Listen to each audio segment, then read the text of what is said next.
नमस्कार. आजच्या व्हिडिओमध्ये आपण मराठीतील लिंगविचार याचा अभ्यास करणार आहोत, जे टेट 2025साठी अत्यंत महत्त्वाचे आहेत IBPS पॅटर्ननुसार. चला तर आजच्या व्हिडिओला सुरुवात करूया. मराठीमध्ये एखादा शब्द पुल्लिंग अथवा स्त्रीलिंग का आहे हे सांगण्यासाठी विशिष्ट नियम नाहीत. मराठीतील केवळ त्या भाषेशी होणाऱ्या परिचयातून समजून घेता येईल. खाली काही पुल्लिंग शब्द दिले आहेत, त्याची स्त्रीलिंग रूपे दिलेली आहेत, त्याचा आपण आजचा चला अभ्यास करूया.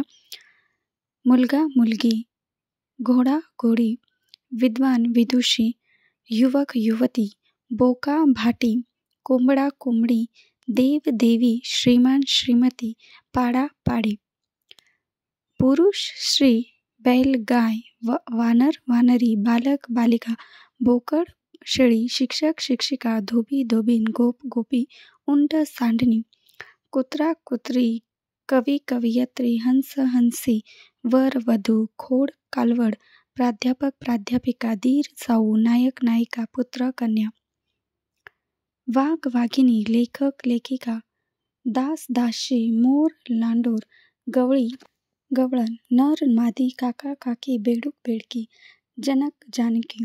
तर आता आपण आज जे शब्द बघितलेले आहेत त्याच्यामध्ये काही महत्त्वाचे शब्द आहेत जे रिसेंटली एक्झाम झाल्या होत्या, त्याच्यामध्ये विचारण्यात आलं होतं. कवी कवयित्री हा प्रश्न विचारण्यात आलेला होता.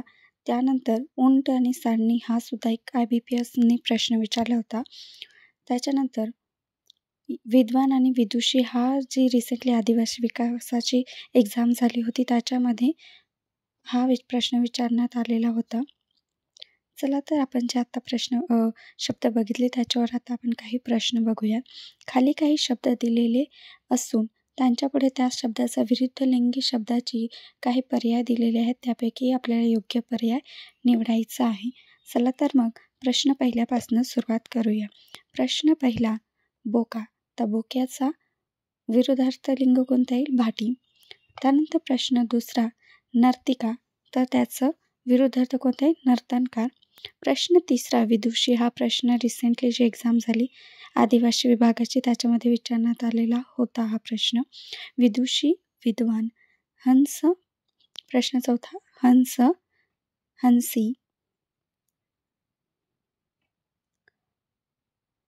प्रश्न पाचवा, बोकड शेळी.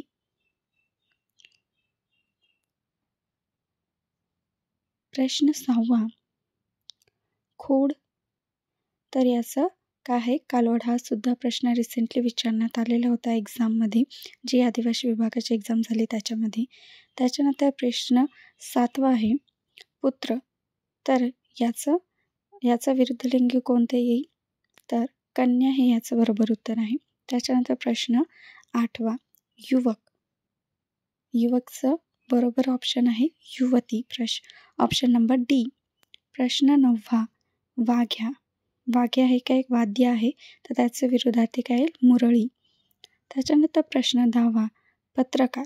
तर याचं विरुद्ध लिंगी कोणतं येईल? पत्रकर्ती. तर आपण आज हे 10 प्रश्न बघितले, जे आपण पहिले शब्द बघितले त्याच्यावर ते प्रश्न बघितले. तुम्ही याचा स्क्रीनशॉट घेऊन नंतर अभ्यासासाठी याचा उपयोग करू शकता. असेच रोज नवीन नवीन व्हिडिओ बघण्यासाठी चॅनलला सबस्क्राईब करा आणि लाईक करा.